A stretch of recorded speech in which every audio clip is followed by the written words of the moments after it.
Eavy, Very Umble, to give it its Cockney title, was Uriah Heep's first album.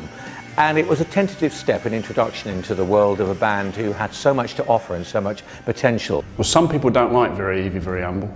I think it's a fantastic album. I think it's an album that has stood the test of time, probably better than a lot of the other early albums. The first album was a distillation of all the best that they've been recording for a long period of time. So I think it was a good album. I think it was a very good debut album. I don't think we knew where we were going, and certainly the lineup of the band wasn't completed by then, but yeah, I thought it was a convincing debut. I thought it was a powerful first record, and that's exactly what it was, a first record. It's not as conceptual, well, it's not a conceptual album, period. But it is a very good collection of songs. Today it wouldn't work because it's not commercial enough, and it was too disjointed. There were many different styles on the record, but in those days that was okay. You know, we were still finding our musical feet. Mick has told me many times since then that how strongly influenced they were by the mega American band Vanilla Fudge, with the Hammond organ and that harmony with the slow vibrato on the vocals, that style. And it's very apparent on Very Heavy, Very Humble. I always remember going to rehearsal in Leicester Square, went down into a basement and they were rehearsing. It's the first time I heard Gypsy. And I went, oh wow, I mean, you know, that is it. That is Uriah Heep.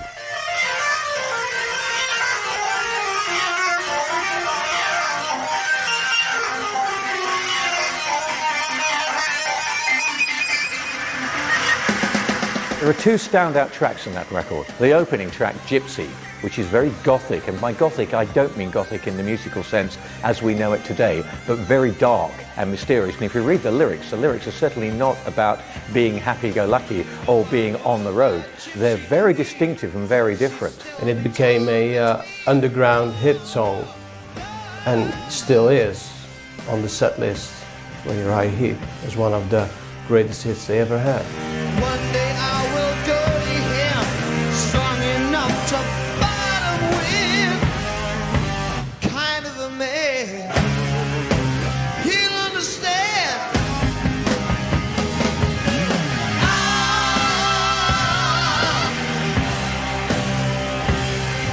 The other superb track on the album is Come Away, Melinda. Now that's not a Uriah Heep original. It was done by Harry Belafonte, it was done by Judy Collins, it was also done by UFO, interestingly enough. But to my way of thinking, it was Uriah Heep which gave it its shape and its form. It's Uriah Heep's version which has become renowned today.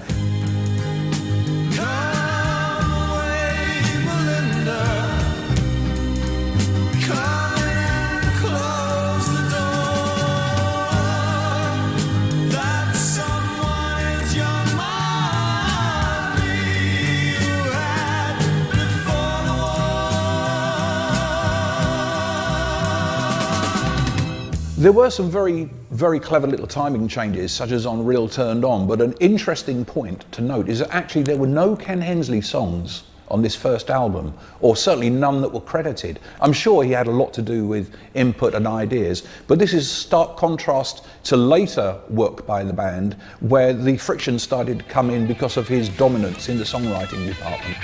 Not a great album overall. It also had Dream Mare, which is slightly psychedelic, but really showed the band trying to find a route and a way forward, which they were subsequently to do.